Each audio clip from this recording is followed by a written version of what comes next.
আসসালামু আলাইকুম, hello everyone. আশা করি আপনারা সবাই ভালো আছেন। তো আজকে কোন দিন আপনাদের সবার মনে আছে? তো আজকে হলো 14ই ফেব্রুয়ারি। সবার জন্য স্পেশাল দিন না, আজকে আজকে শুধু প্রেমিক প্রেমিকা কাপুলদের জন্য স্পেশাল দিন।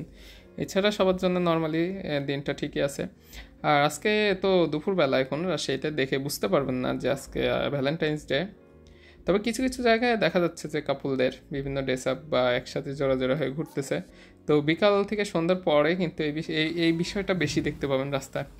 তো আমি যেই বিষয়টা নিয়ে কথা বলতে চাইছিলাম সেটা হলো, আমি হিরো এক্সট্রিম নিয়ে যে রিভিউগুলো দিছিলাম ফেসবুকে, তো সেই বিষয় নিয়ে অনেকের অনেক মাতামাতি। অনেকের না, দেখা যাচ্ছে 99 জন পজিটিভভাবে নিছে, দেখা যাচ্ছে মেনে নিছে আমার রিভিউটা।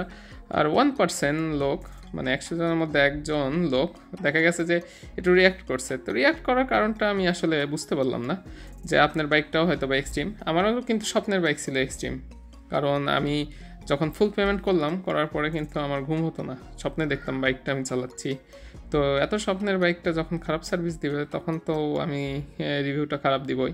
তবে আমার শুধু বাইকটার উপরেই রিভিউ খারাপ, কিন্তু কোম্পানির মালিক plus showroom servicing centre, showroom staff সবার কিন্তু সেই অমায়িক ব্যবহার, এই ব্যবহার আমি অন্য কোনো শোরুমে পাইনি। তারপরে যেই বিষয়টা ছিল সমস্যা, আসলে সমস্যা হচ্ছে পিলিয়ন, মানে পিছনে কাউরে নিলে মনে হয় পিছ থেকে দড়ি মানে টেনে রাখছে এই টাইপের, আর পিছনে অনেক দেবে যায়। আর আরেকটা সমস্যা হলো, প্রথম সার্ভিসিংয়ের পরে হচ্ছে মোবাইল ছিল ইঞ্জিন দিয়ে। তার আগে কোনো সমস্যা ছিল না। বাট এছাড়া সব কিছুই ভালো ছিল বাইকের, আমি বলবো না। কর্নারিং করে অনেক সুবিধা পাওয়া যায় বাইকটার। আমার পালসার N160 আসলে কর্নারিং করতে গেলে অনেক ভয় লাগে, বাট ওইটার কর্নারিংয়ে অনেক সুবিধা। প্লাস আসলে কি বাইকের পাওয়ারটা কম, এছাড়া সব সব দিক দিয়ে বাইকটা ভালো ছিল। আর প্রতিটা বাইকেই কিন্তু সমস্যা থাকে। আমার এক্সট্রিমের সমস্যা ছিল, আপনার এরকম সমস্যা থাকে, যেমন আমার পালসারেও আমার যে টাঙ্কিতে জম ধরার, তো এবিএসের একটু ডিস্টার্ব দেয়। বাট এরকম ওই গাড়িটারও মোবিল চলে প্লাস হচ্ছে পিলিয়ন নিয়ে গাড়িটা টানে না, এই সমস্যা। এটা মেনে নিতে হবে ভাই। আমি যেই রিভিউগুলো দিছি, আমি কি প্রত্যেকটা খারাপ দিছি? কিছু ভালো রিভিউ দিছি, কিছু খারাপ রিভিউ দিছি। তাই বলে আপনারা যারা এই 1% মানুষ এই কমেন্টগুলো করছেন, যে কি যেন আপনার এক ভাই লেখছে যে ভাই কি যেন একটা কমেন্ট করছিল যে রাজরানী ছেড়ে চুতমারানি কিনছেন। তো এগুলো কোনো কথা ভাই?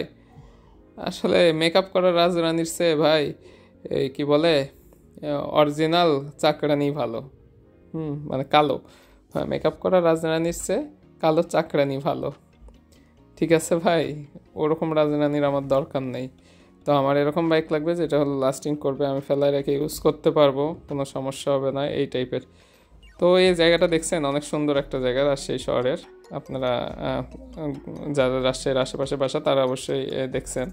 তো এই জায়গাটা সুন্দর। আসলে রাজশাহী শহরের এই সাইডটা অনেক প্রায় সময় ফাঁকা থাকে। তো আমি কারো বিরুদ্ধে কোনো কথা বলবো না। এক্সট্রিম বাইকের সব কিছুই আমার ভালো লাগছে, শুধু এই দুইটা বিষয় বাদ দিয়ে।